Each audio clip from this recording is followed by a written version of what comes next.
So back in September of 2019, I released a video covering the history of Link's Awakening DX No Save and Quit world records. I covered how what seemed like a fairly clean category became broken, and one of the most interesting categories in Zelda history. But what if I told you that wasn't even half of the story? As many of you may or may not know, Link's Awakening and the DX re-release are the most broken games in Zelda and even in Nintendo history. What you saw last time will have no effect on what you will see today. Let's just say it started with less humble beginnings and even less humble endings. This is how LADX was broken. This is the world record history for the Legend of Zelda, Link's Awakening DX Any Unrestricted.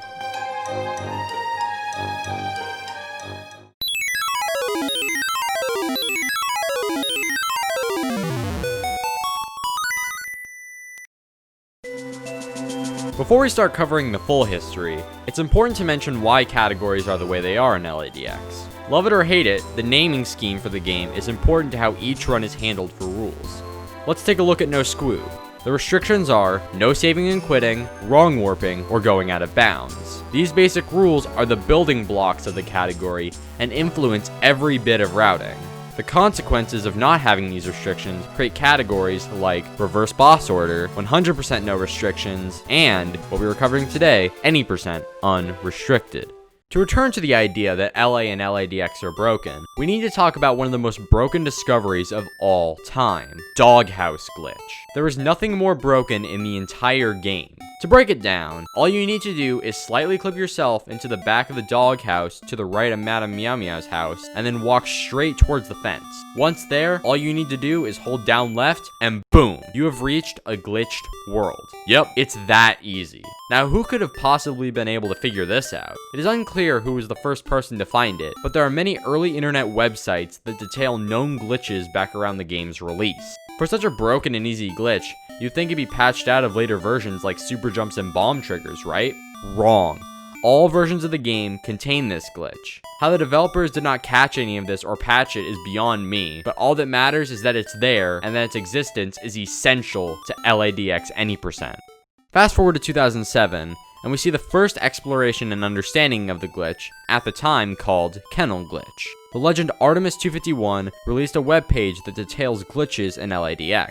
While a GameFAQs site had already detailed the difference of location of your spawn from the doghouse glitch based on kill count, Artemis expanded upon it tenfold. Not only did he make notes on every single level of the doghouse, but he also detailed attributes of each level and even mapped every single one. I'm not even kidding. Every room is accounted for and keyed. What's important about these maps is what it shows about the chests found. For some reason, specific items can be found in certain chests in the glitched world. So, theoretically, you could just get all the items you need to beat the game early and breeze through the dungeons without ever needing to take a detour, or, even better, you could just collect the instruments from the glitched world. The detail in these maps is incredible, and there is no way that the broken categories of LA or DX would ever be the same without Artemis.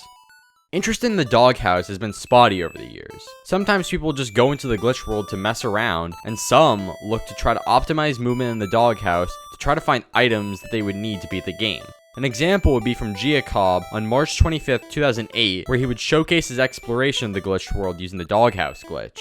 He picked up items like the feather and showed how easy it could be just to explore the glitched world. On June 21st, 2008, Hodgehog61 and Pirohiko, remember these names for later, released their Any % task with a time of 5:43.8.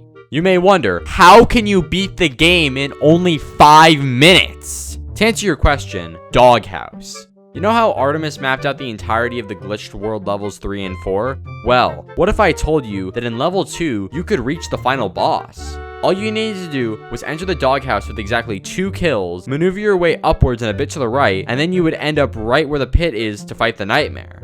That would mean all you needed was just the sword, bow, and powder to beat the game. Well, Hodge and Pirohiko used this knowledge to get to the nightmare fight and complete the run. More importantly, they didn't even need the powder. By doing a frame-perfect sword hit on the Nightmare Zal, you could skip ever needing to use the powder on it. A month later, on July 15th, Chefstep would improve upon the task with a time of 5:40.05. There isn't much change in terms of the route, but the run was cleaned up a bit and saved time on doghouse movement and a much faster Death Eye portion. Now, it is important to note that these tasks include a trick known as up plus down, which glitches the game and makes it get confused as to where you are at any given moment when using an item. This can be used to grab things from the other end of the screen and kill things faster than even perfect execution. The ability to hold up and down at the same time is exclusive to emulators and thus not possible on official hardware, even if you scratched on the nub under the D-pad. Following this point, activity regarding any percent slowed down. Most people were interested in the warpless category and never really cared for any percent. And even when they did, runs were only done as a meme or never submitted to Speed Demo's archive. Information regarding runs is pretty much lost to time since there was no actual interest in seriously running the category. The closest we have is a run done at AGDQ 2011 where ROM Scout ran the category. He went around and picked up items from Doghouse 3 and then went to fight the Nightmare. The run was clearly a joke, but it shows just how little people actually cared for any percent. What made it such a meme in the first place? Well, first off, the run is extremely short. There was not much of a sense of skill seen in such a short run that involves just grabbing the sword and bow and going straight to the final boss. Secondly, Aghanim. This wizard made his debut in A Link to the Past, and he isn't less annoying this time around. In fact, he is even more annoying. After the first 2 energy balls are shot, there is a 50-50 chance for him to fire either an energy ball that you can knock back, or a blue ball, which is not able to be hit back and does a half a heart of damage. This 50-50 shot does not end after a certain point like in A Link to the Past, it goes on forever, meaning that you could theoretically get 50 blue balls in a row.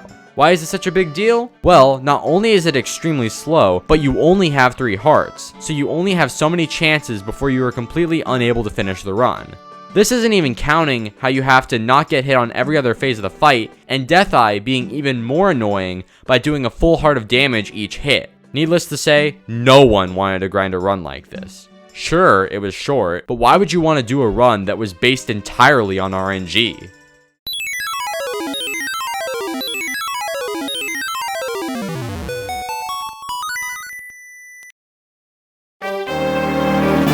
With the creation of ZeldaSpeedruns.com, the pickiness of submissions to Speed Demo's archive would not be an issue anymore because of the new leaderboard setup. This would mean categories like any percent unrestricted would be able to be up for submission to the boards. Giacob would be the first person to step into the ring with a time of 5:16 on May 6th, 2013. This run was the first well-done RTA run of any percent that used the route seen in the tasks back in 2008. He was able to land the Nightmare Zol quick kill and get no blue balls on Aghanim and finish strong. This run was fairly decent, but it's important to note that Giacob wasn't taking this run seriously. He didn't care if the run died or not. He just wanted to play Ocarina of Time bingo with his friends, and that was really it. Little did he know he would actually get world record. This record proves exactly what I said earlier. No one actually cared about any percent. Later in the year, on October 24th, 2013, Deatheye skip would be found. All you needed to do was play the ocarina on the exact frame a fire bat in the Ganon phase is about to take off, and the bat will get stuck in place. After killing Ganon in the Nightmare Land Mola, the game spawns Deatheye, but because the bat is still on screen, that causes the game to think that Deatheye's health is that of the bat's, 0, and thus the game thinks that you killed it. So the staircase will still spawn, but the real Deatheye still exists. This information will be important for later. Things would get quiet again for a little while, until April 3rd, 2014, where Flynn would throw his hat in the ring with a time of 4:58. This run was very similar to Jacob's, but with one notable time save: a faster Deatheye. I mentioned before how Aghanim is a huge pain in terms of finishing runs, but Deatheye is even more variable. It can open its eye whenever it wants, so sometimes you will have to wait several seconds to be able to shoot into its eye, or you will be able to shoot all 16 arrows quickly as it blinks multiple times in a row. This means that Deatheye can either really screw you over or make you save a lot of time. Flynn would get a faster Deatheye fight and ultimately take the record. This wouldn't last long because Pointer would take the record 3 days later with a 4:47. This run had the same route, but he played better than Flynn. There were small movement optimizations like cutting corners and clipping to save time on movement that made the run faster than the rest. Later in the year, any percent would finally get the attention it deserved.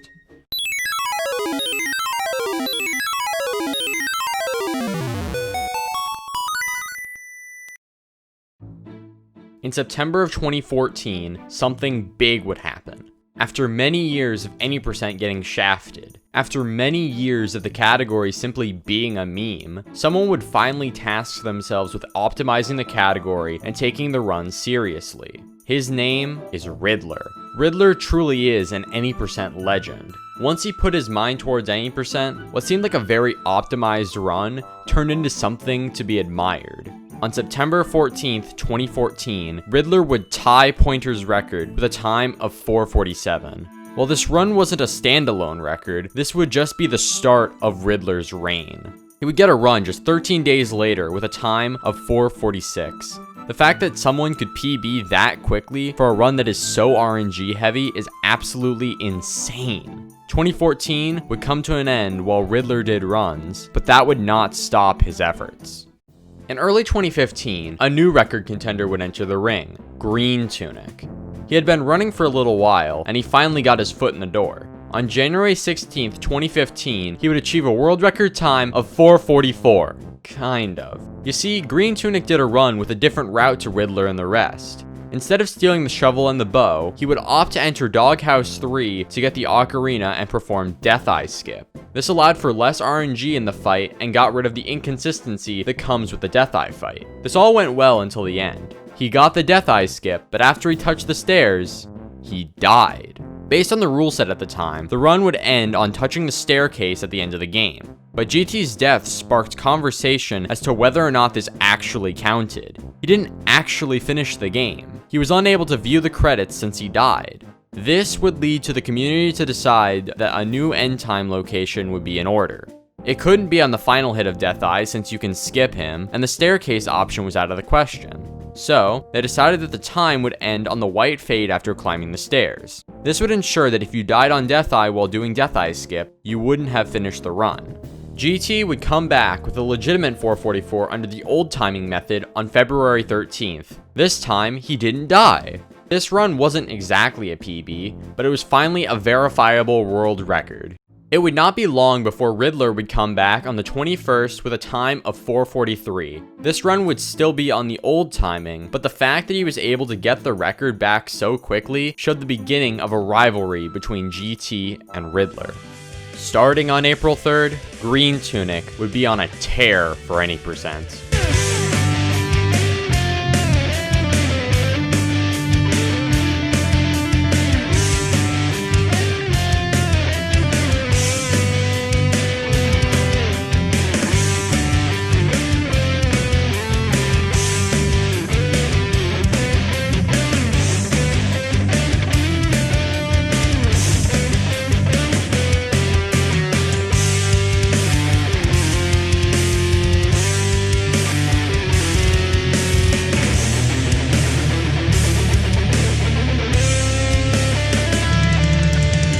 GreenTunic would end with his 4:38 on July 21st and show his skills at any percent. There were no other records for the rest of the year, but one thing is certain, 2015 was crazy. While the early half of 2015 contained the rapid drop of the any percent record, the latter half contained the discovery of bomb triggers for restricted categories that took the focus off of any percent. If there was one thing that came out of this year, it was the establishment that any percent was a unique category that was able to show its colors. While the RNG was always a present problem, any percent was a staple category in the game's history as a speed game. Where could we possibly go from here? Oh, wait!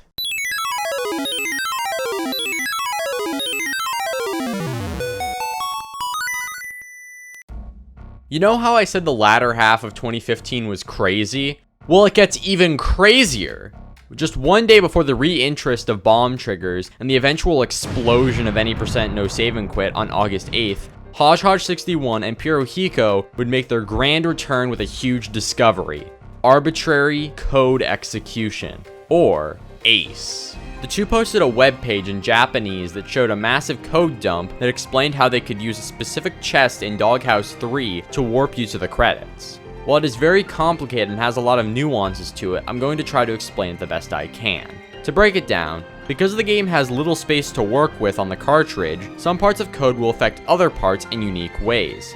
For instance, the names of save files have significance. What Haj and Piruhiko found in the original LA is that if you name the file specific characters, you would be setting up specific bytes in the game's code that could be accessed in a specific chest in Doghouse 3.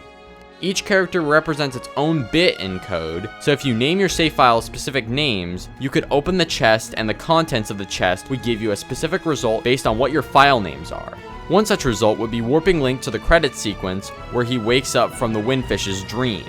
What's important about this is that arbitrary code execution can only be done on the Japanese version of the game and not the English version. This is because the characters required for the trick to work on English are not available through normal means.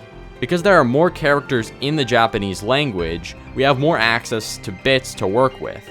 After the discovery of the page, Mabdulra got in contact with the two and helped translate the page and get a similar result for LADX. Just a few days later, Piruhiko would upload a video that showed the conversion to LADX. Now I need to mention something especially important about this ace. It only worked on the Gambate emulator. This is because of the nature of how it was discovered. Old Gambate tends to have inaccuracies in its emulation, but typically not enough to make it not viable for runs. But the issue here is how the ace works. Different bits of code were read differently than on console and other emulators, so because Haj and Piruhiko were using the tasking software BizHawk with the Gambate core, that meant that the file names found were off from what would actually work. This would mean that every other emulator and console would crash upon opening the chest. This can be seen in a spliced run by Lunk for Life. He ran on console, but wasn't able to get the trick to work, so he decided to splice a run to take the record. He was eventually called out on a speedrun.com thread, and his run was taken off the leaderboard. What he did was splice the ending sequence right after he pretended to open the chest to make it look like he was able to get ace on console. Another issue that occurs from this is that the trick has a 1% chance of success. This means that you have to not only run on Gambate, but also have essentially 99 out of 100 runs die to a crash. In late 2016, a few runners, notably GreenTunic, MPG Happiness, and Floxure, would grind out the 1% odds and bring the time down to a 2:13.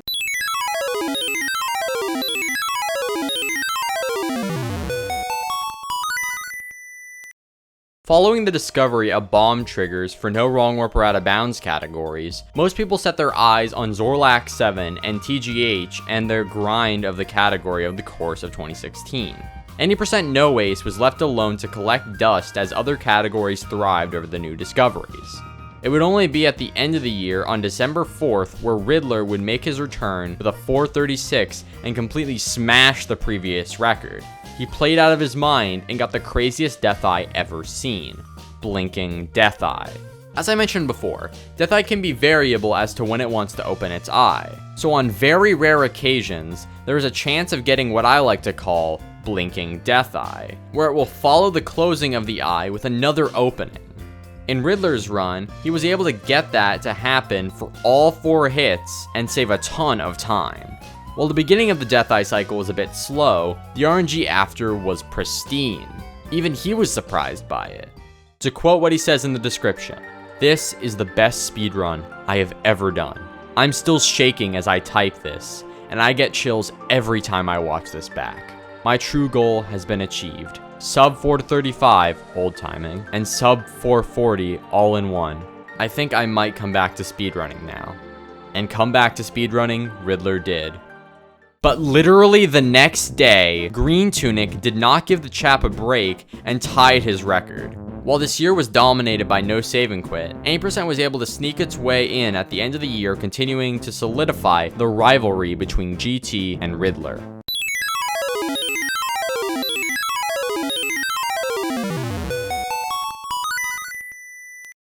Most of 2017 was dominated by the hype surrounding No Save and Quit. All attention surrounded runners like TGH, Vlak SR, and Hanky Panky as they took the record down constantly. Following the perceived death of No Save and Quit by TGH with his 5244, LADX fell into a bit of a quiet period in general. Aside from the GDQ run and the upcoming tourney, a lot of categories laid dormant. Only on July 3rd, GT would achieve a time of 435.85. which continued to push the boundaries of such a short category, but Any Percent fell silent once again. Little did everyone know that Flock had something very special to show everyone on August 5th.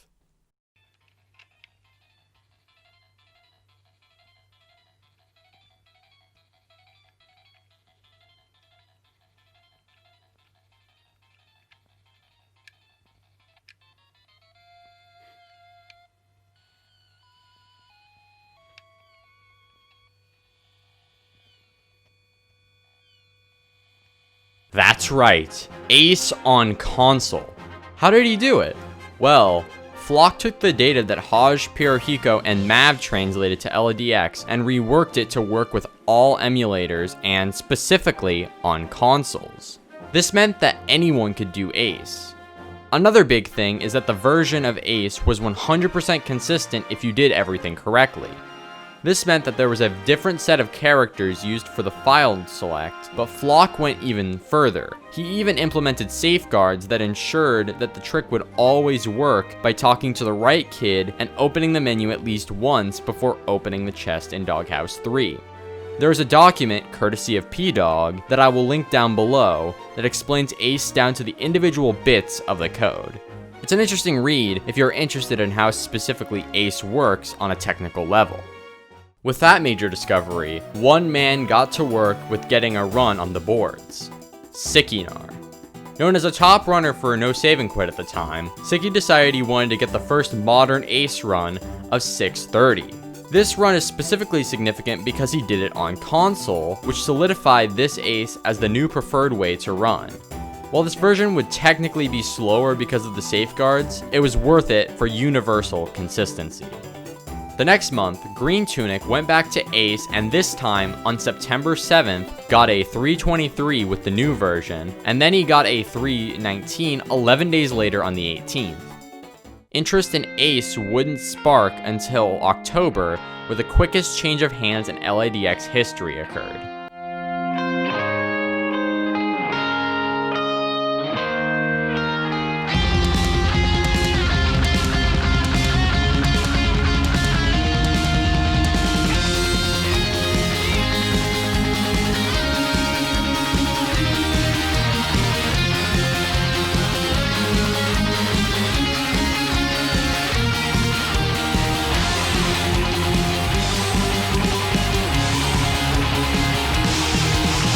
In just the span of 8 days, Flock and GreenTunic traded the record several times, bringing the time ultimately down to a 2:16 on October 11th.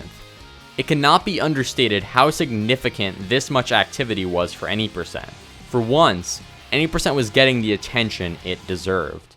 On November 29th, GT got a 215.58 and continued to show his dominance over the category, while Riddler snuck in with a 435.40 for no Ace on the 25th, ensuring that GT would not have the record for both Any Percent categories. Ace would then also have the record broken on December 14th, where Seisei would make his second world record appearance in LADX with a 214 in Ace. How are they able to save so much time? Well, after Flock discovered Ace on console, he was still trying to figure out the fastest way to get through Doghouse 3 while also keeping the Ace intact. One way that he adjusted the route was going through the reverse black hole room that is normally in Dungeon 3.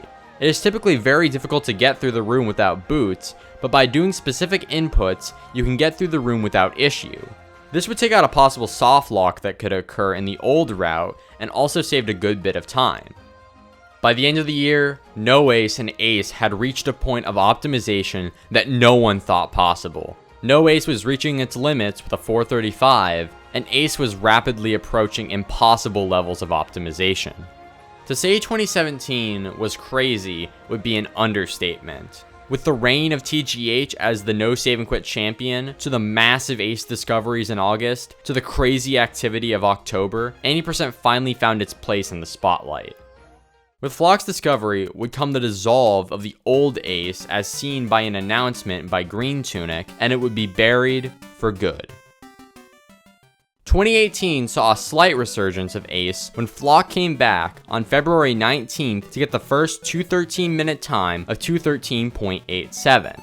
This run seemed to be at its limit with Flock's time, but Seisei came back the very next day with a 213.75.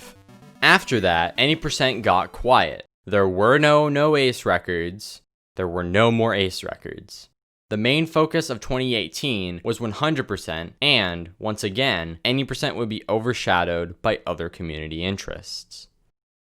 It would not be until early 2019 where Flock would run Ace again on January 27th and get a 213.51. This run was insane. The category had gotten to the point where everything was down to the milliseconds.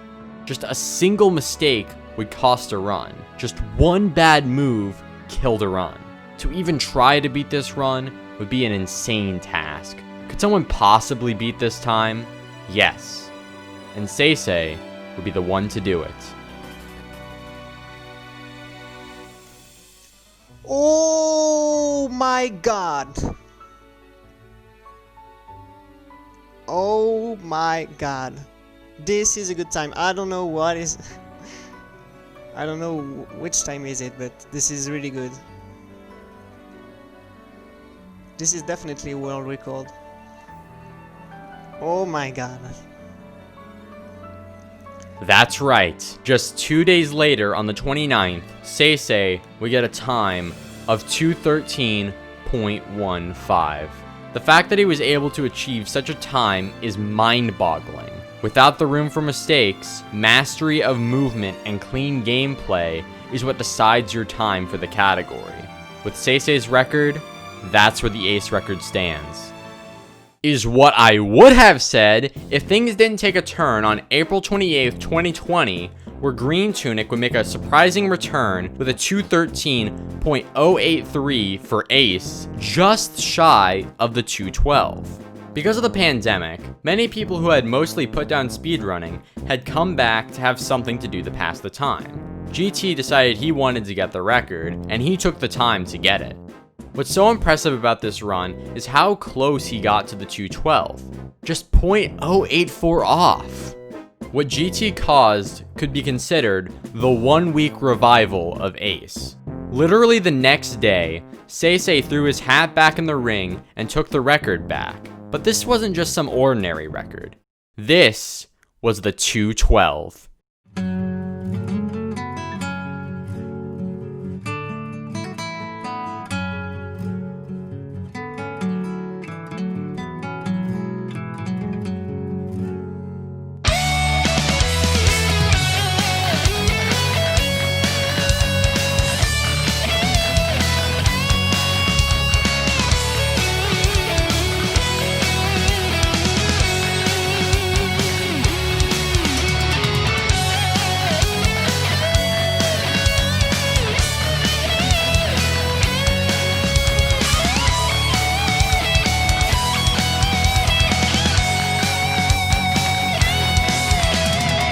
That's right, Seisei had not only got the time down to a 212, but completely smashed it.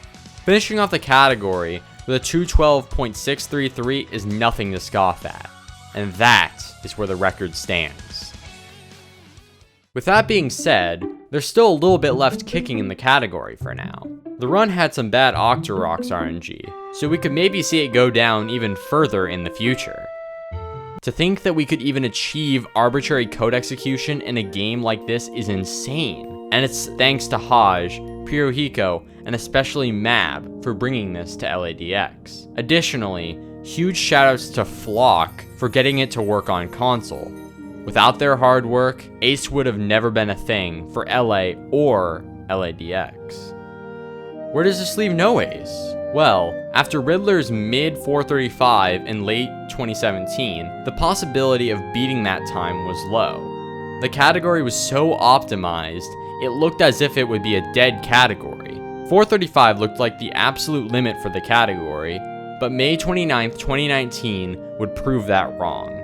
Riddler would achieve the first ever 434 time in No Ace. While his comment on speedrun.com says the run was bad, this run was absolutely insane. The execution and RNG was beyond anything anyone has ever seen for any percent. And this is with the Death Eye route. And with that run, that is where the No Ace record stands. This was the history of the Legend of Zelda Link's Awakening DX Any Unrestricted.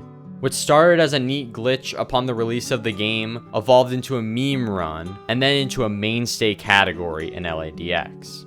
While the runs may be short and No Ace has a lot of RNG, the history of these categories is fascinating, and it was a pleasure to talk with the community about the ins and outs of these categories. The future of these categories is up in the air.